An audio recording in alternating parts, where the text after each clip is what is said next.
Bien le bonjour, j'espère que tu vas bien. Aujourd'hui, je vais répondre à une question que j'ai beaucoup en consultation de la part de mes patients et de mes patientes. Comment se débarrasser du double menton? Alors avant qu'on aille un petit peu plus loin, il faut que tu saches qu'avoir un double menton, ça peut être dû à 3 explications. La première, c'est un facteur génétique, un facteur héréditaire. Celui-là, t'as pas du tout décidé. En fait, il y a certaines personnes qui naturellement vont stocker plus de gras ici que d'autres, tout comme certaines personnes vont avoir un menton moins proéminent que d'autres qui va plus rentrer vers l'intérieur, ce qui peut augmenter la présence du double menton et de son côté un petit peu disgracieux. Deuxièmement, on va avoir l'âge. Alors là, il n'y a pas forcément besoin d'être une personne âgée pour être concerné par ce point. Et ici, il y a un mot que tu vas retrouver beaucoup dans cette vidéo sur lequel je vais revenir, qui est le collagène. Le collagène, c'est des espèces de bandes d'élastique que tu vois avoir un petit peu partout dans tes tissus, à la surface de ta peau, pour permettre à ta peau d'être bien tendue. Ces bandes d'élastique tirent sur la graisse que tu as derrière ta peau, ce qui évite à cette graisse de pendre, de tomber. C'est quelque chose qu'on retrouve notamment dans le mécanisme de la cellulite, sur quoi j'avais déjà fait une vidéo et que je te remets juste ici. Et bien avec le temps, avec l'âge, ce collagène est moins efficace, l'aspect élastique est moins tendu, et du coup les tissus peuvent pendre un tout petit peu plus. Et tu comprendras qu'ici c'est idéal pour que le double menton apparaisse. Et puis le troisième pilier, c'est l'alimentation, bien évidemment. Donc là, je vais pas te faire un dessin, tu es sur une chaîne de nutrition, donc bien évidemment, je vais pouvoir te donner des conseils. Donc tu vois que c'est pas du tout une fatalité. Sur les 3 explications, il y en a 2 sur lesquelles on peut clairement jouer grâce au contenu de ton assiette. Et c'est ce qu'on regarde tout de suite. Avant d'aller un tout petit peu plus loin, je te précise qu'ici, je ne vais pas parler d'un double menton un peu particulier qu'on appelle le goitre, qui est quelque chose qui est lié à un défaut de fonctionnement de la thyroïde. Ça, c'est avec ton endocrinologue qu'il faut que tu le vois. Et puis je précise ici aussi que je vais parler uniquement de nutrition, c'est-à-dire tout ce qui peut être lié à de la posture, tout ce qui peut être lié à des massages éventuellement avec des crèmes un petit peu spécifiques, je ne vais pas en parler. Vois plutôt ça avec ton dermatologue ou ton pharmacien. Moi je suis nutritionniste, du coup je ne parle que de nutrition. Je pense que c'est un bon moyen pour m'éviter de dire des bêtises. Chacun sa spécialité. Bien, donc dans un premier temps, je vais te donner la liste des aliments que tu dois favoriser pour limiter les risques d'avoir un double menton. Et la première chose dont je voudrais te parler, c'est une base. Je crois que je commence une énorme quantité de mes vidéos par cette base-là. Il faut que tu manges suffisamment de fibres. Je n'arrête pas de te le répéter dans tous mes contenus. Les fibres, ce sont des espèces de fils alimentaires que tu peux voir quand tu tires sur de l'ananas et que tu regardes ça de près, ou si tu regardes la peau d'un oignon à la lumière. Ces espèces de fils alimentaires doivent être une base pour toi parce que sans fibres, pas d'alimentation équilibrée. Les 2 sources principales de fibres, ce sont les fruits et les légumes que je te conseille d'inclure d'urgence à ton alimentation. Ici, de façon concrète, ce que je vais te conseiller, c'est premièrement de manger 2 portions de légumes par jour. Tu mets une portion de légumes le midi, une portion de légumes le soir, au moins 150 grammes sur chacune de ces 2 portions, mais tu peux monter jusqu'à 200-250 grammes selon ton appétit. Attention, il ne faut pas que les légumes prennent trop de place dans ton estomac, il y a d'autres choses importantes dans ton assiette quand même. J'y reviens juste après, mais n'en fais peut-être pas un aliment que tu vas consommer à volonté non plus. Ici, ce qui serait vraiment bien, c'est que au moins l'une de tes 2 portions de légumes reste crue, comme ça tu n'abîmes pas les vitamines, les minéraux et surtout les fibres qu'ils contiennent à cause de la cuisson. Il n'y a pas de légumes miraculeux, il n'y a pas de légumes interdits. Moi, je te conseille de faire preuve de variété et d'essayer de les prendre frais, locaux et bio quand c'est possible. Deuxième source de fibres, ce sont les fruits. Ici, c'est assez logique, c'est assez simple. Je te conseille de manger 3 portions de fruits par jour, 3 portions d'environ 100 grammes de fruits, ce qui représente un fruit de la taille d'une pomme. Ce que je te conseille de faire, c'est de mettre un fruit au petit déjeuner, un fruit dans l'après-midi pour faire une petite collation. C'est pas mal pour éviter d'arriver affamé à l'heure du dîner et de faire des choix pas très raisonnables. Et puis sur l'un des 2 desserts, midi ou soir, tu mets à nouveau un fruit. Il n'y a pas de fruits interdits, il n'y a pas de fruits meilleurs que d'autres encore une fois. Non, la banane, le raisin et la cerise ne sont pas interdits parce qu'ils sont plus sucrés que les autres. Ce que je te demande juste, moi, c'est de consommer 3 fruits par jour, mais 3 fruits différents, 3 fruits de saison, locaux, et issus d'une agriculture raisonnée ou bio, si possible. Et si tu veux pas que ça te coûte un bras, va chez le producteur, pas en grande surface. Et puis en parallèle de ça, même si ça joue un petit peu moins dans ta quantité de fibres, on va aussi parler un petit peu des féculents que je t'encourage à prendre les plus complets possibles. Donc tu prends du riz complet, tu prends des pâtes complètes ou semi-complètes, tu prends de la semoule complète. Le reste est complet par nature. Donc c'est vraiment ces 3 féculents qui sont concernés par ça. Et puis surtout, tu penses à varier un tout petit peu en mettant des choses comme du quinoa, du boulgour, des lentilles, des petits pois, des pois chiches ou encore des haricots secs. Ce sont vraiment des féculents très intéressants, notamment parce qu'ils contiennent plus de fibres que les autres. Le deuxième pilier de ton alimentation pour limiter le double menton, ce sont les protéines. Les protéines, ce sont des éléments que tu vas retrouver dans ton assiette grâce notamment à la viande, le poisson, les œufs, mais aussi les aliments de la famille des produits laitiers. En gros, tous les aliments d'origine animale vont contenir des protéines. Et ces protéines, une fois que tu vas les avoir mangées, elles vont servir un petit peu comme des briques de Lego pour que ton corps puisse être entretenu et réparé. Par exemple, ta peau, c'est des protéines, donc si tu te coupes, ce sont des protéines qui vont venir réparer ça. Quand tu as ta barbe qui pousse, tes cheveux qui poussent, tes ongles qui poussent, ce sont aussi des protéines. Mais qu'est-ce qui est aussi fait en protéines? Je t'en ai parlé en début de vidéo, ce fameux collagène, ces fameuses bandes élastiques qui sont là pour donner de la tension, pour tendre ta peau et bien tenir le gras qu'il y a en dessous. Donc forcément, si tu veux éviter ce protocole de double menton, de tissu qui pendent un tout petit peu ici sous la mâchoire, il te faut du collagène de qualité, donc il te faut des protéines de qualité. Ici, ce que je vais te conseiller, c'est de consommer des protéines au petit déjeuner, au déjeuner et au dîner, à chaque repas. Pour le petit déjeuner, soit tu fais un petit déjeuner salé, et dans ce cas-là, tes protéines, ça va être un œuf, du jambon blanc, de la viande des grisons, voire même du poisson ou ce genre de choses. Ou même un petit morceau de fromage, c'est très bien, fromage à pâte cuite plutôt. Ou alors tu fais un petit déjeuner sucré, et dans ce cas-là, ta source de protéines, ça peut être un laitage, mais un laitage fermenté. Je pense ici à un fromage blanc, un skyr ou encore des petits suisses. Le midi et le soir, la meilleure manière de consommer des protéines de qualité, c'est grâce à la viande, au poisson et aux œufs. Ici, on va faire un tout petit peu attention aux charcuteries, aux viandes rouges et tout ce qui est viande industrielle. Tu sais, les nuggets, les cordons bleus, le poisson pané.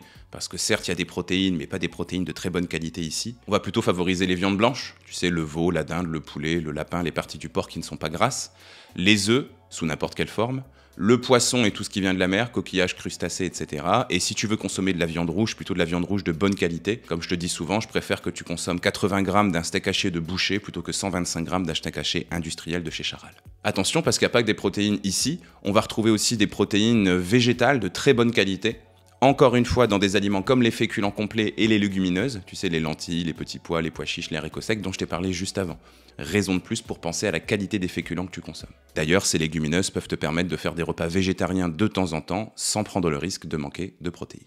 Troisième pilier de ton alimentation, le bon gras, les bonnes graisses. Si tu es une personne un petit peu trop stressée, que ce soit des stress psychologiques, le trac, l'anxiété, les angoisses, ou des stress physiques, le surpoids, une alimentation de mauvaise qualité, un sport fait à très haut niveau, beaucoup de pollution, etc., ton corps va être exposé à quelque chose qu'on appelle de l'inflammation. C'est la raison pour laquelle souvent quand tu es un peu malade, on va te proposer des anti-inflammatoires. Cette inflammation, elle augmente l'accumulation du gras et elle va l'augmenter à différents endroits du corps, notamment le menton, ce qui nous intéresse ici. Eh bien, il y a des graisses dans ton alimentation qui peuvent limiter cette inflammation, qu'on appelle oméga 3. Elle aussi, je t'en parle très souvent. Et plutôt que de te demander de limiter le mauvais gras comme tu l'as partout, bien évidemment c'est important, il faut aussi que tu augmentes cette consommation d'oméga 3, parce qu'ils sont super importants pour ta santé. Ici, les astuces, elles sont pas très compliquées. Je vais te conseiller de consommer du poisson au moins 3 à 4 fois par semaine, et surtout des poissons gras, c'est-à-dire des poissons qui n'ont pas une chair blanche. Le thon, la sardine, le maquereau, les anchois, les harengs, le saumon, la truite, les moules, etc., etc. Ici, pense à bien varier et à consommer plutôt des poissons de petite taille parce qu'ils sont un petit peu moins pollués que les gros poissons, notamment le thon. Le deuxième axe de travail pour que tu aies assez d'oméga 3, c'est de consommer le plus souvent possible des bonnes huiles. Les bonnes huiles, ce sont surtout des huiles que tu vas consommer crues, notamment pour faire les vinaigrettes de tes crudités.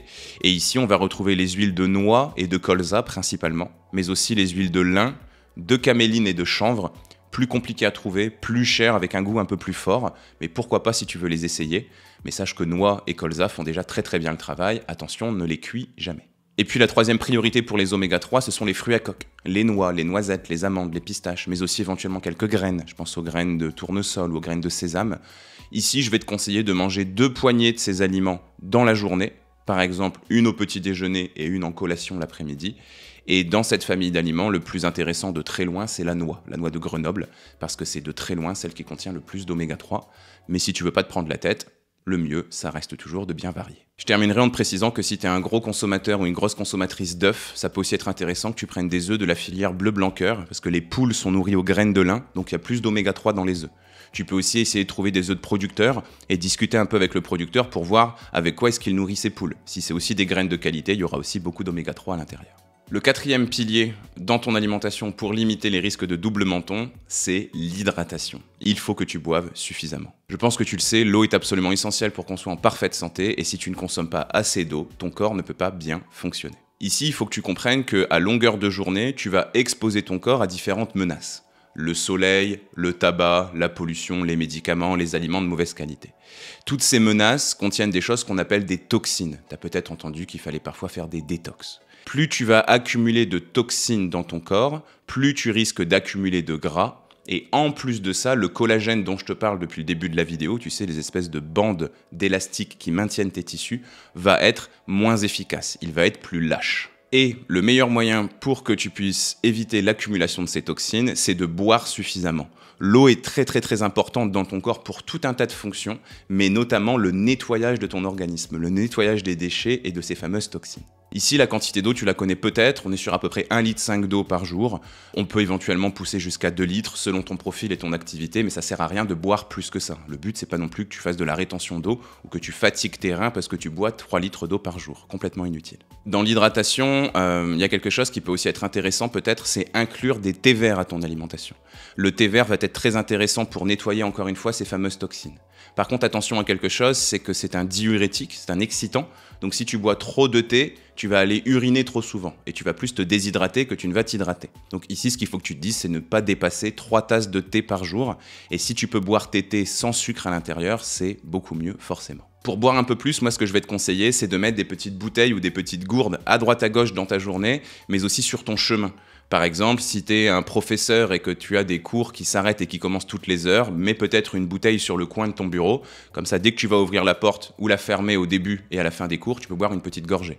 Si tu es une infirmière en libéral ou une aide à domicile, pose une petite bouteille sur le siège passager et à chaque fois que tu montes dans ton véhicule pour continuer ta tournée, tu bois une petite gorgée. La deuxième astuce, c'est que quand tu te brosses les dents, matin et soir, tu as la bouche juste à côté du robinet. Donc juste après t'être rincé la bouche, tu rebois un grand verre d'eau. Ça va te faire 2 verres d'eau sur la journée. Et sachant qu'il en faut 8, tu vois que tu as déjà fait un quart du travail avec cette astuce qui est toute simple. Et la troisième astuce, je te la répète régulièrement, c'est que quand tu mets la table, matin, midi et soir, ne pose pas le verre d'eau vide sur la table. Tu le poses plein. Comme ça, si à la fin de ton repas, tu t'es rendu compte que tu n'as pas bu, tu vas pouvoir boire ce verre d'eau. Si tu fais ça matin, midi et soir, ça te fait 3 verres d'eau en plus. 3 verres d'eau sur 8. Donc tu vois que cette habitude plus celle du brossage de dents, t'as fait plus de la moitié du travail sans te prendre la tête. Voilà les 4 piliers sur lesquels tu dois jouer. Il y en a un 5e qui va concerner aussi la qualité de ton alimentation. Ici, c'est pas très compliqué. Consomme le moins possible d'aliments industriels. Les aliments industriels, déjà, ils sont souvent bourrés de sel et bourrés de sucre. Et ça, c'est quelque chose qui va augmenter ta rétention d'eau.